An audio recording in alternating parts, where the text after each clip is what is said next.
Hey guys, what's going on? This video, I'm going to be debunking 5 first aid myths. You don't want to miss this one. Alright, let's go.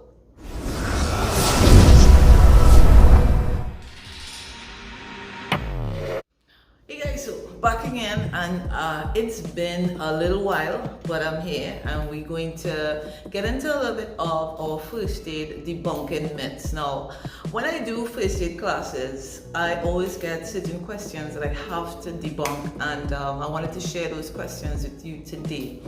And don't be surprised, you would be really amazed at what those questions would be and what people believe about how you manage first aid and what you do for somebody in an emergency. All right, so I'm gonna give you my top 5, the questions that I get all the time, and let me know what you think. Let's start with number 1, and this is in no particular order. We're going with number 1 first. All right guys, so number 1 is going to be, what do you use for someone that is choking? And that is one of the biggest myths that I see. And to answer that, we do not give back blows to adults who would be choking. Now, there are 2 types of choking. We have when somebody is choking with a complete blockage and somebody who's choking with a partial blockage. If someone is choking with a complete blockage, then that person would be probably making no noise at all, not even a At that point, you will be required, if you're trained to do the Heimlich maneuver, or you can assist somebody if they are choking with a complete blockage. When this happens, there is no way that person is able to breathe, so it's really a life-threatening emergency at that time, and they really need to get the object out.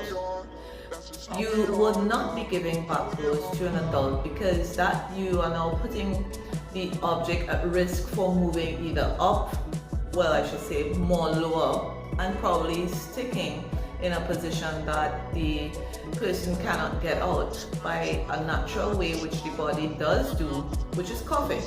So you want to encourage that person to cough and, just be with them as they go through that little time of trying to get the object out.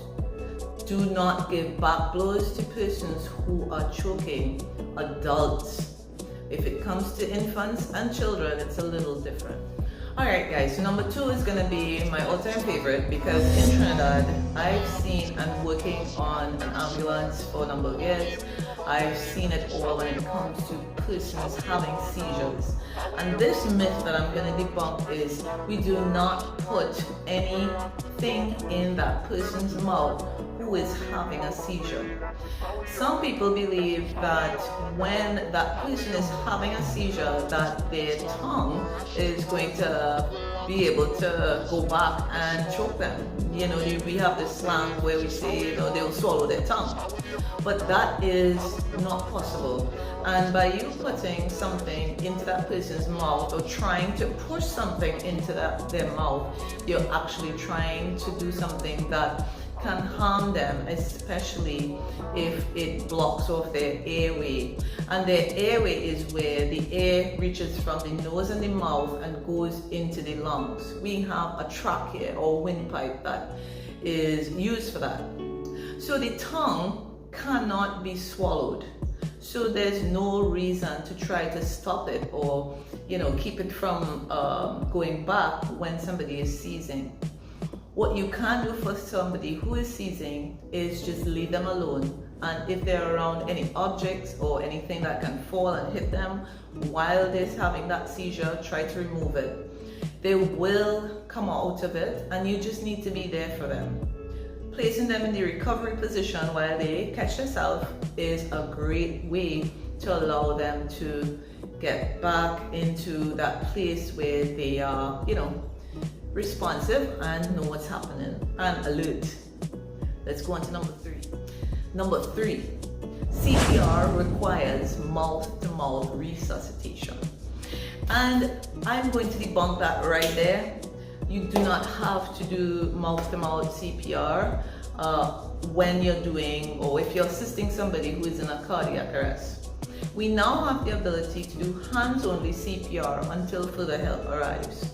And what we have noticed, or researchers have noticed, is that when somebody do go into a cardiac arrest state or sudden cardiac arrest, the ability for the oxygen to stay or be in the blood is pretty much there, because you're not going to be taking a breath before you go into cardiac arrest.